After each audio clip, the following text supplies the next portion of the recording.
यहाँ 7 कारण दिए गए हैं जिनकी वजह से व्यक्ति अपने परिवार के साथ खुशहाल नहीं रह पाता, जैसा कि शिव महापुराण या अन्य धार्मिक ग्रंथों में उल्लेख किया गया है। अहंकार और क्रोध। जब पति पत्नी में से कोई एक या दोनों अहंकारी या अत्यधिक क्रोधी होते हैं तो घर में शांति और सुख खत्म हो जाता है। धन का दुरुपयोग। धन का सही तरीके से उपयोग न करना, अनावश्यक खर्च और आर्थिक कुप्रबंधन से घर में समृद्धि और लक्ष्मी चली जाती है। परस्पर समझ की कमी। पति पत्नी के बीच संवाद की कमी, एक दूसरे की भावनाओं और जरूरतों को न समझना भी रिश्ते में समस्याओं का कारण बन सकता है। धर्म और नैतिकता का पालन न करना। परिवार में धर्म और नैतिकता का पालन न करना या पापपूर्ण कार्य करना भी दुख का कारण बन सकता है। स्वास्थ्य और मानसिक तनाव। घर के सदस्यों का स्वास्थ्य खराब होना और मानसिक तनाव का बढ़ना भी घर में दुख और तनाव का कारण बनता है। संतान के प्रति लापरवाही। बच्चों की परवरिश और उनके प्रति जिम्मेदारी न निभाना भी घर में दुख का कारण बन सकता है। अनुचित मित्रता या संबंध। अगर पति या पत्नी का बाहर किसी गलत व्यक्ति या अनुचित संबंधों से जुड़ाव हो तो इससे घर में असंतोष और दुख बढ़ता है। दूसरा कारण जो दुख और गरीबी का कारण बन सकता है वह है अहंकार। यदि आपने भक्ति, पूजा पाठ या कोई धार्मिक कर्म किया लेकिन उसके बाद मन में यह विचार आया कि मैंने बहुत महान काम किया है या मैंने सबसे अधिक पूजा की है, तो यही अहंकार आपके लिए दुख का कारण बन सकता है। शिव महापुराण और भागवत में बताया गया है कि किसी भी प्रकार की भक्ति या धार्मिक कर्म का अहंकार नहीं करना चाहिए। जो भी भक्ति या पूजा हम करते हैं उसे भगवान के चरणों में अर्पित कर देना चाहिए। यह मानना चाहिए कि यह मेरी शक्ति नहीं है बल्कि भगवान की कृपा से ही मैं यह सब कर सका हूँ। अहंकार का परिणाम। अगर आपकी भक्ति में अहंकार आ जाता है तो यह आपके घर में गरीबी और दुख का कारण बन सकता है। भक्ति का असली अर्थ तब पूरा होता है जब आप अपने हर कार्य को भगवान के प्रति समर्पित कर देते हैं और अपने भीतर से अहंकार को समाप्त कर देते हैं। पहला कारण जो बताया गया है वह यह है कि अत्यधिक भक्ति में लीन होकर मंदिर में अन्य भक्तों के दर्शन में बाधा बनना एक पाप हो सकता है। भले ही आपकी नीयत अच्छी हो, आप लंबे समय तक पूजा में लगे रहें, लेकिन यदि आपकी भक्ति के कारण अन्य लोग भगवान के दर्शन नहीं कर पाते तो यह पाप माना जाता है। शिव महापुराण या अन्य धार्मिक ग्रंथों के अनुसार जब भक्त और भगवान के बीच कोई बाधा आती है तो वह गंभीर रूप से पापपूर्ण माना जाता है। भले ही आप अपनी भक्ति से पुण्य कमा रहे हों, लेकिन अगर इसके चलते अन्य भक्तों को भगवान के दर्शन नहीं मिलते तो यह पुण्य नहीं बल्कि पाप बन जाता है।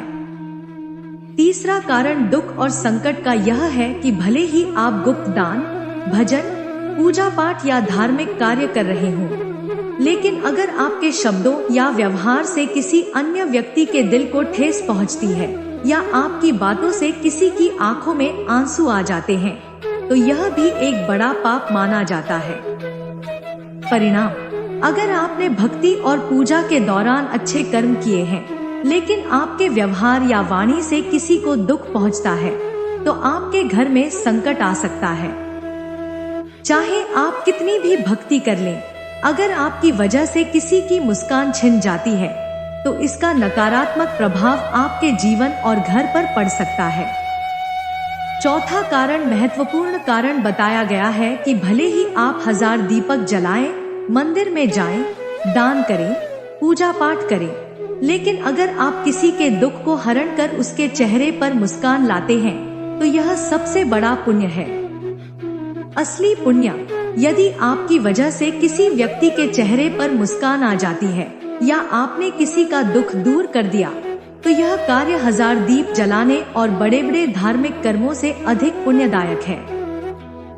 पांचवा कारण यह है कि अगर आप दान करते हैं लेकिन वह दान असत्य पात्र यानी गलत व्यक्ति को किया गया हो और उस व्यक्ति ने आपके दिए हुए धन से कोई गलत कार्य किया उस पाप का भागीदार आप भी बन जाते हैं। दान का महत्व। दान का पुण्य तभी मिलता है जब वह सही और योग्य व्यक्ति को दिया जाए। यदि दान का उपयोग किसी गलत या अनैतिक कार्य में किया जाता है तो वह पुण्य नहीं बल्कि पाप में बदल जाता है। इसलिए दान करते समय इस बात का ध्यान रखना आवश्यक है कि आपका दान सही व्यक्ति के पास जाए और उसका उपयोग अच्छे कार्यों में हो। कन्यादान और अन्य महत्वपूर्ण दानों में विशेष ध्यान देने की आवश्यकता होती है। अगर आपने बिना सही विचार किए अपनी बेटी का विवाह ऐसे घर में कर दिया जहां वह सुखी नहीं है और दिन रात रोती रहती है, तो इसका दुख जीवन भर माता पिता को सहना पड़ता है। कन्यादान का महत्व। कन्यादान एक पवित्र कार्य है, लेकिन इसे सोच समझकर, सही परिवार और सही माहौल देखकर ही करना चाहिए।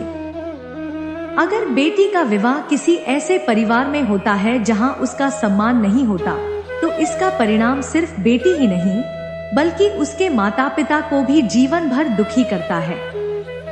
छठा कारण यह है कि गलत मंत्र उच्चारण आपके जीवन में बड़े संकट और दुख का कारण बन सकता है। यदि आप धार्मिक पाठ करते समय मंत्रों का गलत उच्चारण करते हैं तो उसका अर्थ बदल सकता है, जिससे अनजाने में अशुभ परिणाम हो सकते हैं। उदाहरण के रूप में दुर्गा सप्तशती के पाठ में एक यजमान ने गलत उच्चारण के कारण अपनी पत्नियों की मृत्यु का सामना किया। मंत्र में संकट का हरण करने के बजाय गलती से पत्नी का भक्षण का अर्थ निकल गया, जिससे अशुभ प्रभाव पड़ा। इसका परिणाम मंत्रों का गलत उच्चारण न केवल आपके प्रयासों को व्यर्थ कर सकता है, बल्कि यह घर में दुख और कष्ट भी ला सकता है। यदि आपको मंत्रों का सही उच्चारण नहीं आता, तो बेहतर है कि आप भगवान के सामने समर्पण भाव से प्रार्थना करें और अपनी भूलों को स्वीकारें। गलत मंत्रों का उच्चारण हानिकारक हो सकता है। साथ ही माता पिता का सम्मान भी अत्यंत महत्वपूर्ण बताया गया है। जिस घर में बड़ों का, खासकर माता पिता का सम्मान नहीं होता, वहां लक्ष्मी, धन, समृद्धि टिक नहीं सकती। माता पिता का तिरस्कार करना भी आपके घर में दुख और कष्ट का कारण बन सकता है। इसलिए घर के बड़ों का सम्मान करना और उनका आशीर्वाद लेना अनिवार्य है। सातवां कारण है कि गलत तरीके से अर्जित धन आपके जीवन में बड़े संकट और दुख का कारण बन सकता है।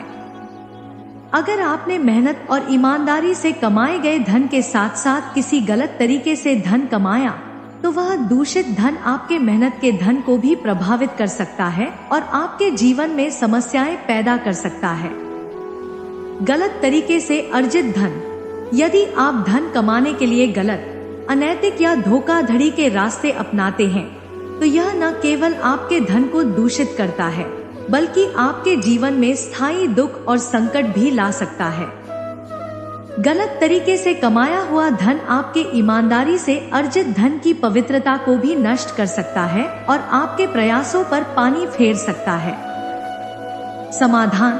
अगर आपने गलती से किसी गलत तरीके से धन कमाया है, तो इसे सुधारने की कोशिश करें। अपनी गलतियों को स्वीकारें और सुधार के लिए कदम उठाएं। इसके साथ ही अपने जीवन में ईमानदारी और मेहनत से धन अर्जित करने की दिशा में आगे बढ़े। इन 7 कारणों को ध्यान में रखकर आप अपने जीवन में सुख, शांति और समृद्धि को सुनिश्चित कर सकते हैं। यदि इस वीडियो में कहीं कोई त्रुटि हो, तो हम आपसे क्षमा चाहते हैं। हर हर महादेव। दोस्तों, हमें उम्मीद है कि आज की वीडियो आपके लिए लाभदायक होगी। अगर वीडियो आपको पसंद आई हो, तो कृपया इसे लाइक करें और इसे अपने परिवार और दोस्तों के साथ अधिक से अधिक शेयर करें। अगर आप हमारे चैनल बलवीर कोट्स पर नए हैं, तो कृपया सब्सक्राइब करें और घंटी के बटन को दबाएं, ताकि आपको हमारी सभी नई वीडियोस की सूचनाएं सबसे पहले मिले। महादेव जी का आशीर्वाद पाने के लिए कमेंट में हर हर महादेव लिखें। ओम नमः शिवाय। नमस्कार दोस्तों।